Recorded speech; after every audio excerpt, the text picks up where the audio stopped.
These teachings can completely transform the way you see life. Listen once, and your perspective may never be the same again.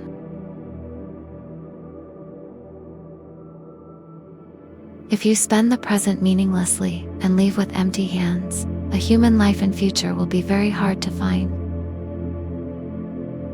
Some people feel that there is no hurry to meet a spiritual master, and there will always be time in the future to practice the Dharma.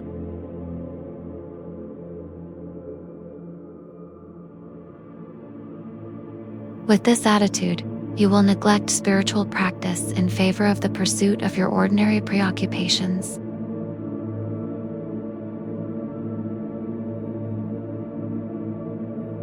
When the season for sowing comes, farmers start work immediately. They do not postpone their task until the next day.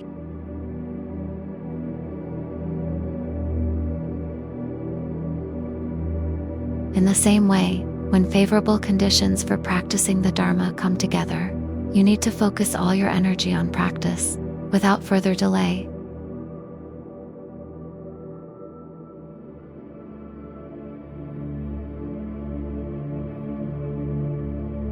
To apply yourselves with body, speech, and mind to the sacred teachings is the best thing you can do. Through the unfailing process of cause and effect, our acts, our words, and our thoughts determine the happiness or the suffering that we will later experience.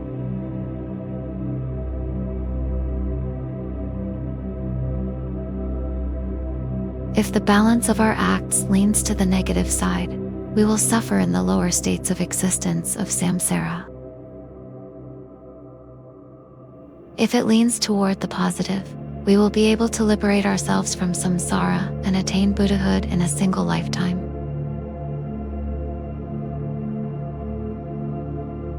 The choice is clear.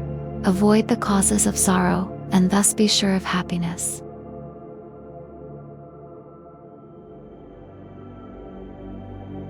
If you are born as a human being, in a place where Buddhism has flourished, and you meet an accomplished spiritual master, you can put his instructions into practice and reap immense benefits in this life and in all future lives.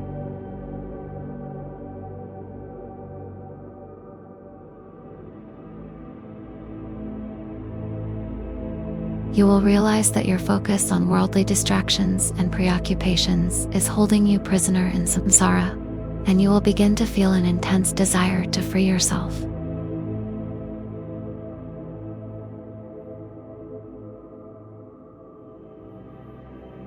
Right now, you are at the crossroads. One way leads to liberation, the other to the different realms of samsara.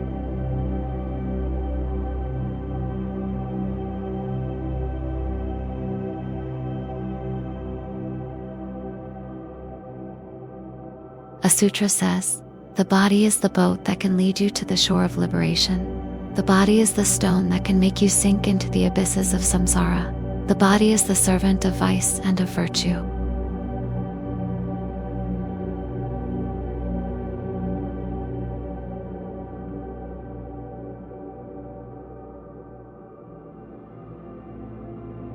Just as a pure crystal refracts the color of whatever it is placed on, your acts become negative or positive according to your intention. It is therefore essential that you take the right path and direct your acts, words, and thoughts toward the Dharma.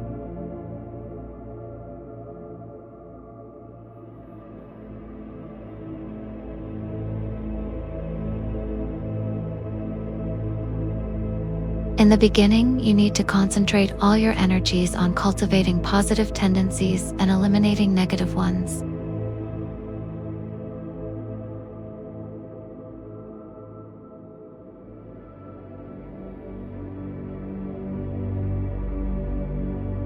The Brahmin Bhupagupta, who lived during the time of the Buddha, used to sharpen his vigilance and measure his progress by keeping a daily account.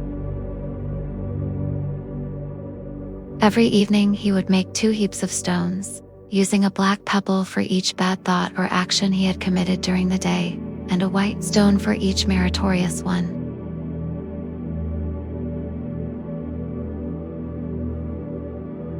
At first, the heap of black pebbles would be much higher, but little by little, the two heaps became equal.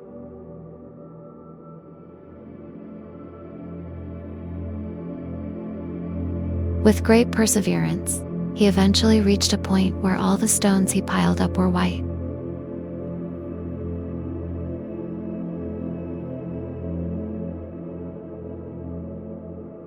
Unshakable confidence in the three jewels and in the spiritual master who embodies them is like a calm and clear lake in which the moon of their blessings is clearly reflected.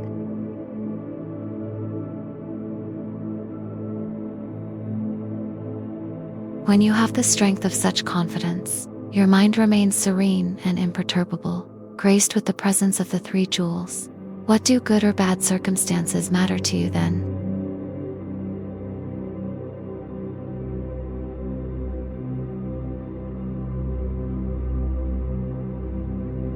Forget your goals for this life. Concentrate instead on lives to come. That is the highest goal.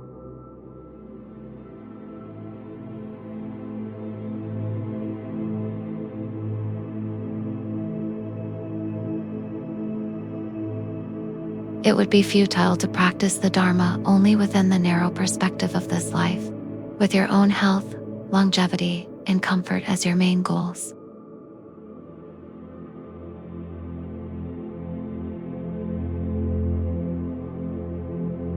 Instead, think hard about what is going to happen to you in all your lives to come.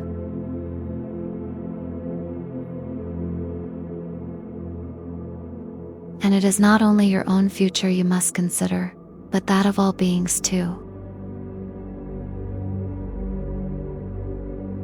Whatever you do, it is the underlying intention that determines whether the result is positive or negative.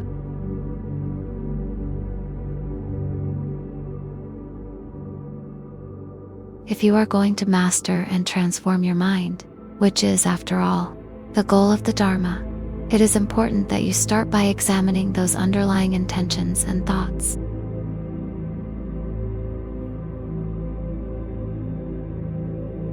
Are you really practicing the Dharma for your own good or for that of others?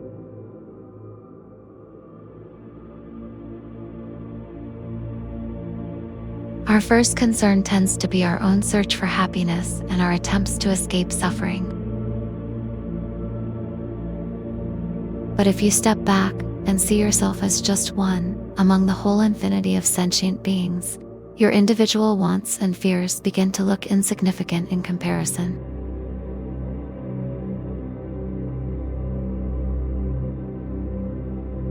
Just as you want to be happy, so too does every single one of all those beings.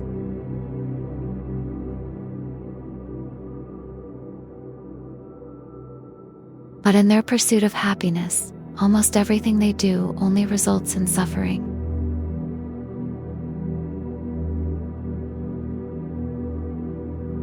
If only they could hear and follow the profound teaching of the Dharma, then, like the blind recovering their sight, they would see that happiness for oneself and others, in this life and in lives to come, is brought about solely by positive actions.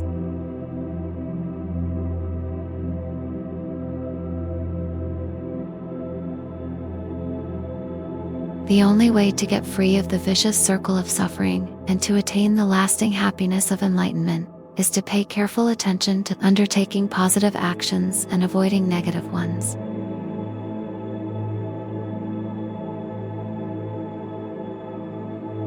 Indeed, if you yourself have not fully assimilated this truth, you may claim to wish to help others, but your effort will all be in vain.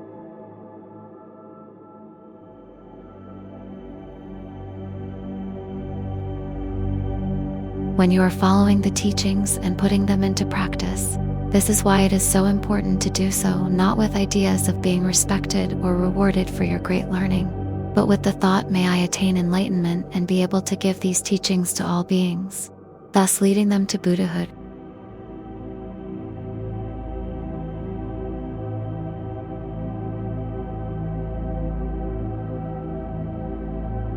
If your mind is oriented towards such positive goals, you can be sure that the words you speak and the actions you perform, like servants taking cue from their master, will naturally follow in the same direction.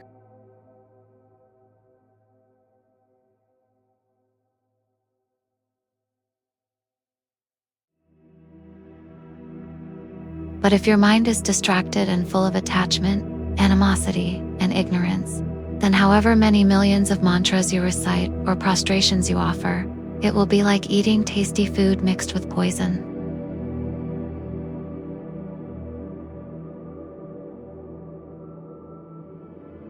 That is not the way to progress toward Buddhahood.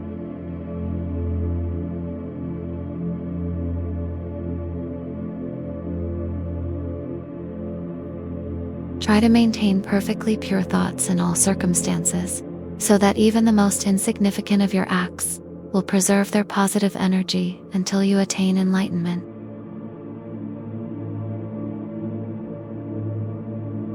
A drop of water that falls into the ocean will last as long as the ocean itself.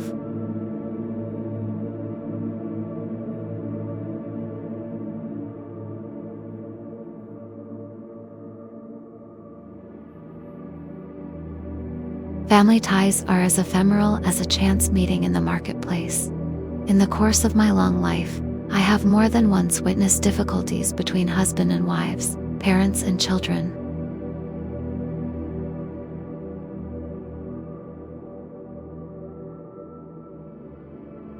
Large families are often the scene of strong attachments and hatred, which can all too easily give rise to disputes and resentment.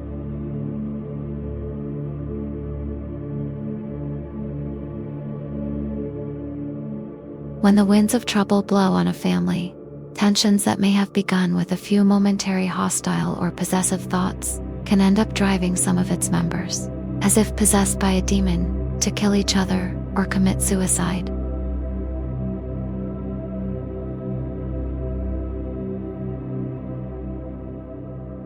When a man and a woman have come together through the force of their karma, they should try to live in harmony. There is nothing good about quarrels. They cause great suffering for everyone involved.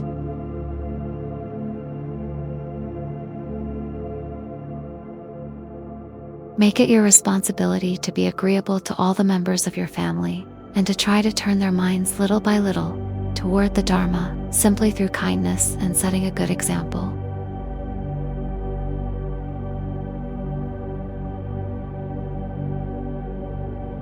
Large numbers of monks and nuns live communally in the monasteries.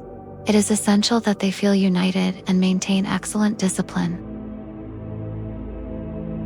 Harmonious monastic communities are the very foundation of Dharma.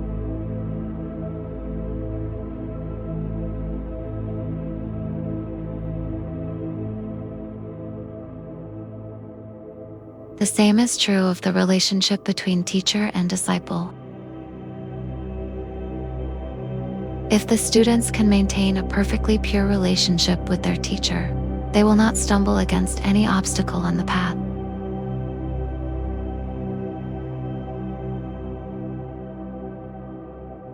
Many of us have crossed the threshold of the adamantine vehicle and have received initiations from the same spiritual master, at the heart of the same mandala. Thus, we have become spiritual brothers and sisters, and any discord or dispute between us is a grave mistake.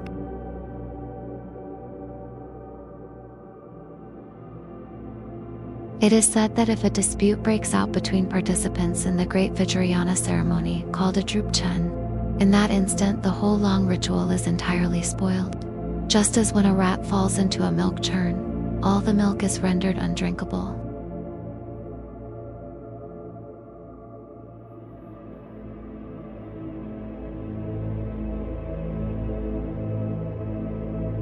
Wealth and property, like a magic show, just seduce and deceive. Don't let the knot of avarice bind you.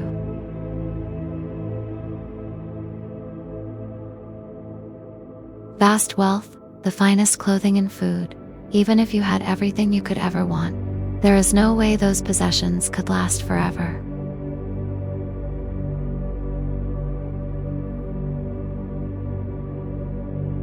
Whatever is accumulated will inevitably one day be exhausted.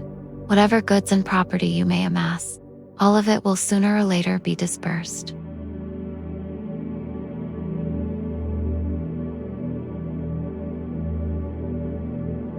Power and high positions are no different, for whatever rises must fall. No one has held the same rank forever.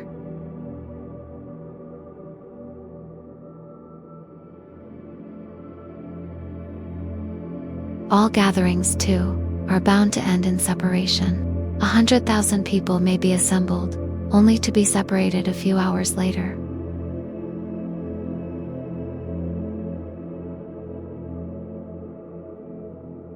Life itself is transitory, and birth inevitably ends in death. Has there ever lived a single being safe from death?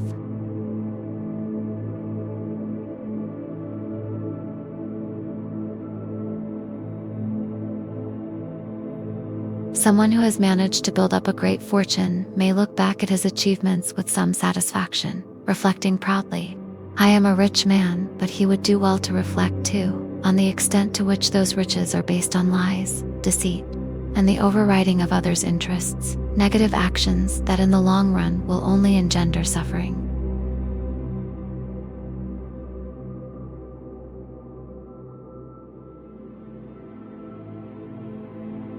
There is nothing intrinsically wrong with wealth if it is acquired honestly and used for constructive ends. It can be put to good use to relieve poverty, to make offerings to the three jewels, and to sustain the monastic community and people in need. Those who benefit from the generosity of benefactors should use the sustenance they receive without any greed, for the sole aim of pursuing their spiritual practice.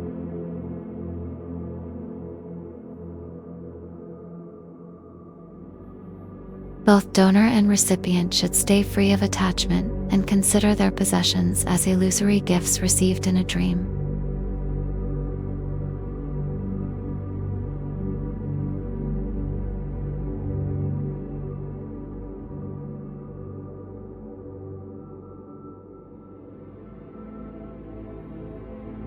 Just as wealth itself, from an ultimate point of view, has no real existence, the merit you can accumulate by using it with generosity is also insubstantial and unreal.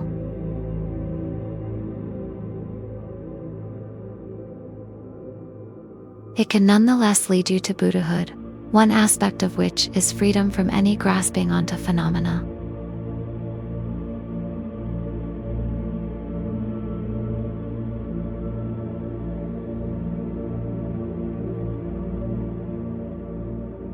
Once you fall under the sway of avarice, however, your hands are tied and your mind is closed.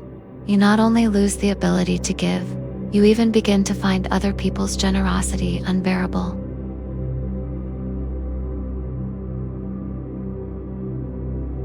This attitude creates the conditions for rebirth among spirits who are constantly tortured by hunger and thirst.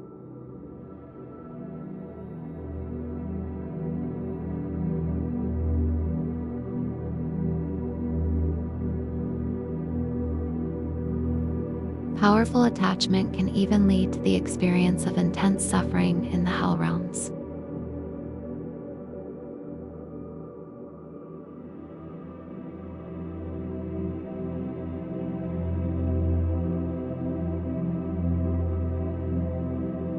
This body is just a bag containing various kinds of filth. Don't pamper it and spruce it up so.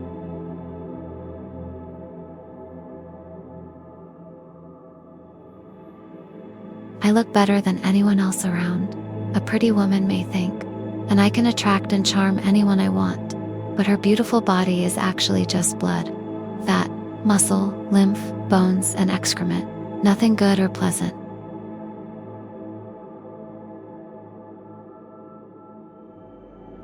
The human body is like a vase of fine porcelain full of excrement. Open it, and you will feel nauseous.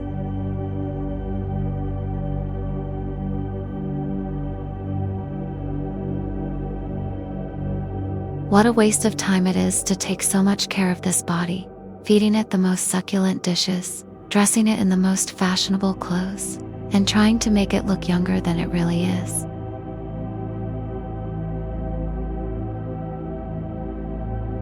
The body has no other destination than the cemetery where it will be burned, buried, or fed to the birds.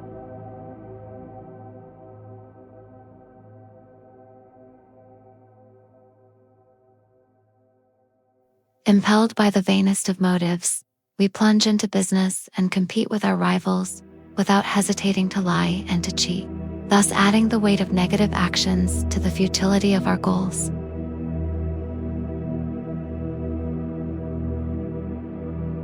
Nor are we ever finally satisfied.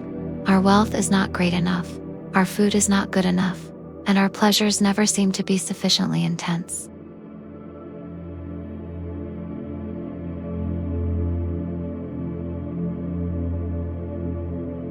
What more do you need if you have enough food and clothing to sustain your life and protect you from the elements? Our spiritual teachers were content with that. They never coveted luxurious clothing or costly and refined dishes, and they laughed at comfort and fame.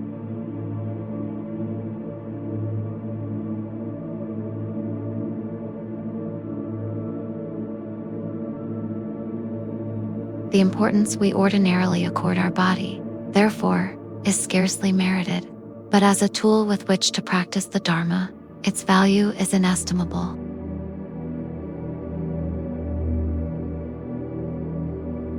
Unfortunately, it is a tool we only have for a short period of time, until we die.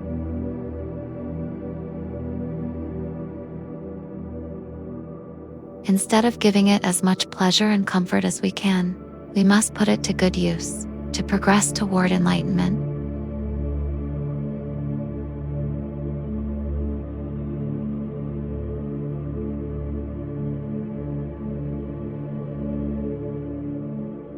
If you cannot free yourself from being so obsessed by your body, your attachment and negative emotions can only increase. Consider the body as an illusion, a form in a dream. Give it whatever care is needed to keep it in good health, and devote all your attention to spiritual practice.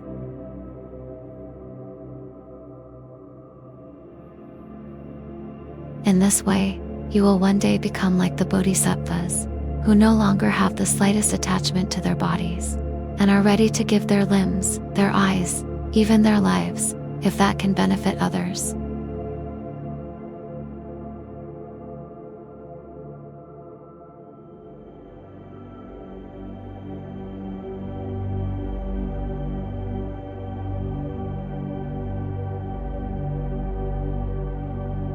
Family and friends are no more real than a magic show. In your fondness for them, don't tie yourself down.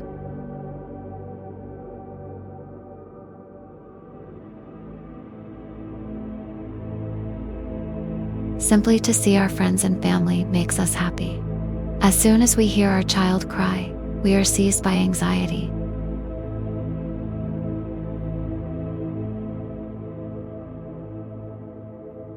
Such feelings dominate our mind and lead it astray. Throughout our life, we hang on to those close to us and fear their death as well as our own.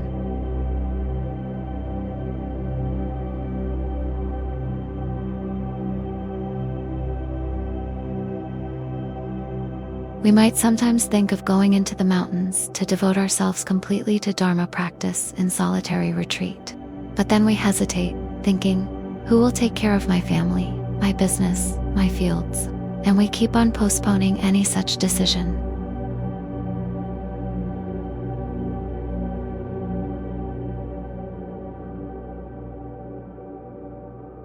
Even when our last breath comes, our mind is still too obsessed with our loved ones for us to face death with serenity and pray to be reborn in a Buddha field.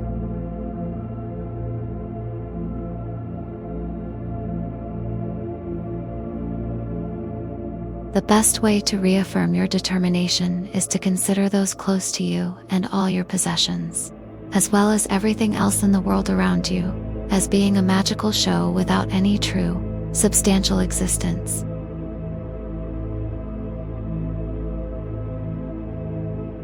A magician knows that the birds and horses he has conjured up are apparitions without any reality, so he does not get attached to them, but he can still relate to them and enjoy their presence.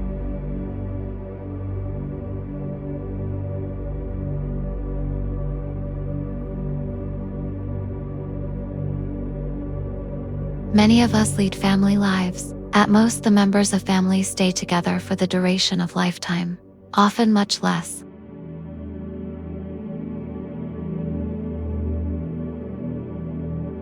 While that fleeting moment of being together still lasts, we should try to remain in perfect harmony with each other, while observing the Dharma as much as possible.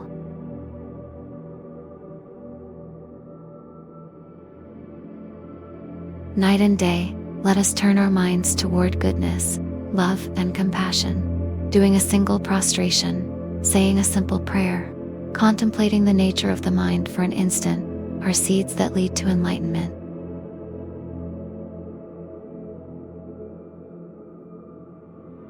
To be united in this life as man and wife, parents and children, is the result of our past actions, of a shared karma. That is why we should at all costs avoid quarreling and live in harmony.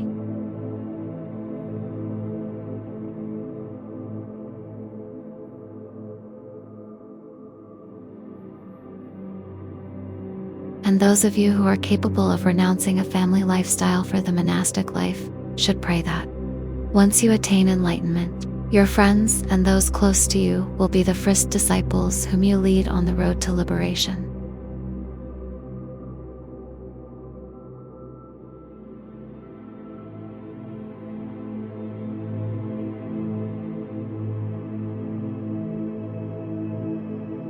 Country and lands are like a nomad's pastures. Don't cling sentimentally to them.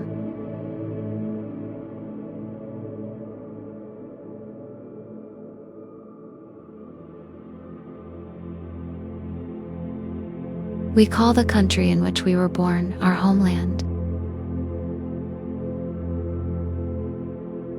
In truth, however, there is nowhere among the 6 realms of samsara that is not our homeland, because we have been born so many times in so many places.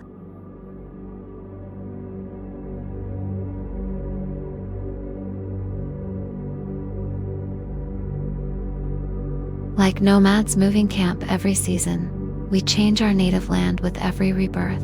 What is the point of getting attached to one country rather than another?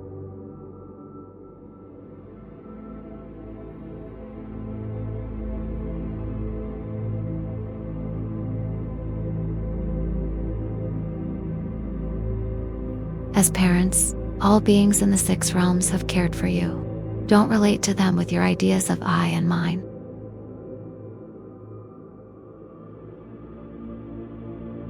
We share with all beings the fatherland of the 6 realms. At one point or another, throughout all of your infinite past lives, every single being has been your mother, your father, your friend, or your enemy.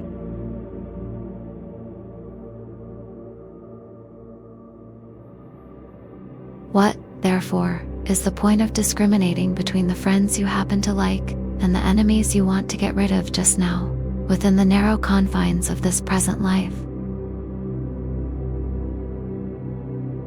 These rigid and limited concepts of friend and enemy feed a torrent of attachments and hatreds that obscures the mind.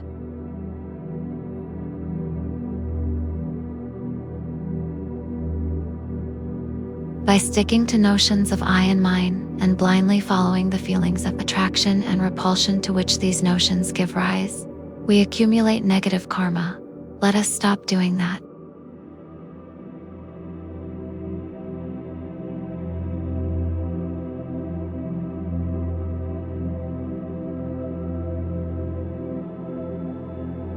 The day you were born, your death began approaching. Remember, there is never any time to spare.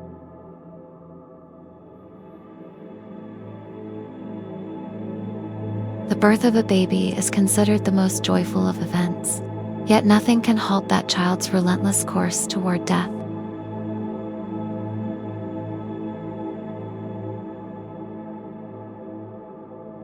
Whatever different directions he or she may take during life, there is no way to be spared from death.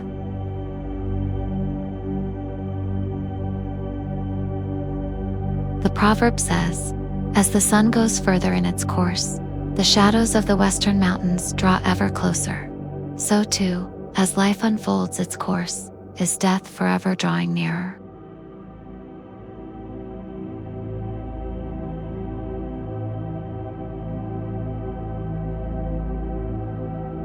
The child, growing into adolescence, still thinks that he has plenty of time. What a mistake. It is senseless to constantly put things off until later. The hour of death can strike at any moment.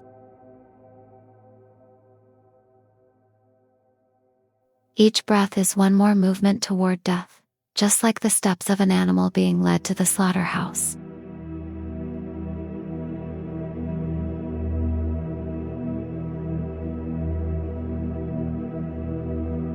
Your present life is just one life.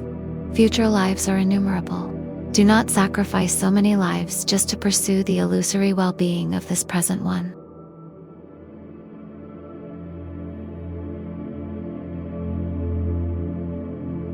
If you neglect to practice Dharma day after day, you will regret it bitterly, but too late, at the moment of death.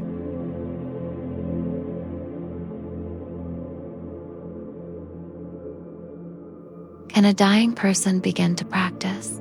Right now is the time to devote yourself to spiritual practice.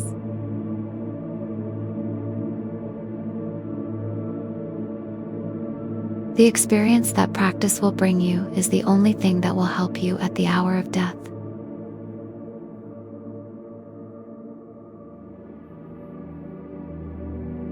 May these teachings benefit countless beings. If you found value in this video, please subscribe, like, and share to help these teachings reach more people.